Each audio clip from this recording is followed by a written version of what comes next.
नागपूरमध्ये इंडिगोच्या विमानाचं emergency landing करण्यात आलंय। कोची दिल्ली विमानाचं हे एमर्जन्सी लँडिंग आहे आणि आताची सर्वात मोठी बातमी एअर इंडिया इंडिगोच्या विमानाचं हे एमर्जन्सी लँडिंग झालेलं आहे। नागपूरमध्ये एमर्जन्सी लँडिंग करण्यात आलेलं आहे। कोची दिल्ली विमानाचं हे एमर्जन्सी लँडिंग केल्याची माहिती समोर आली आहे।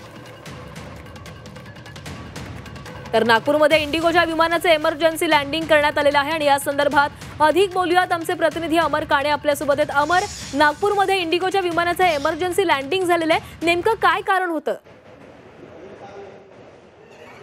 आणि त्यानंतर कोचीवरून दिल्लीकडे जाणाऱ्या इंडिगोचं हे विमान आहे, त्याचं नागपुरात इमर्जन्सी लँडिंग करण्यात आलेलं आहे आणि सध्या पोलीस विभाग आणि जे शोध पथक आहेत ते सगळेजण तिथे पोहोचलेले आहे। तपासणी सुरू आहे, सर्व प्रवासी सुरक्षित आहे, त्यांना बाहेर काढण्यात आलेलं आहे आणि सध्या सगळी यंत्रणा तिथे कार्यरत असून शोध कार्य सुरू आहे। नेमका हा फोन कोणी केला, काय मिळतं काय, याकडे सगळ्यांचं लक्ष लागलं आहे। पण गेल्या काही दिवसांपासून ज्या पद्धतीने विमानांबाबत वृत्त येतात आहे किंवा माहिती येत आहे, त्यानंतर काळजी म्हणून हे पावलं उचलण्यात आलेली आहे। अमर, हा जो धमकीचा फोन आला होता किंवा धमकी आलेली होती, या संदर्भात काही अधिकची माहिती मिळाली का? नेमकी पोलिसांना धमकी आलेली होती की विमान प्रशासनाला, अशी काही माहिती आहे का?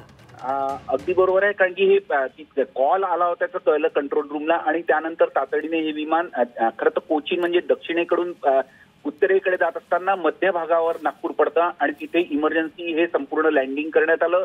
सगळ्या प्रवाशांना अगोदर सुरक्षित बाहेर काढण्यात आलं आणि त्यानंतर सगळा संपूर्ण निर्णय घेण्यात आला। अतिशय, कारण की गेल्या काही दिवसांपासून ज्या पद्धतीने विमानांच्या बाबतची वृत्त येतात आहे, त्यामुळे काळजी म्हणून हे सगळे पावलं उचलून सगळं तपासणी करण्यात येत आहे। नक्कीच अमर, धन्यवाद तुम्ही दिलेल्या सविस्तर माहितीसाठी।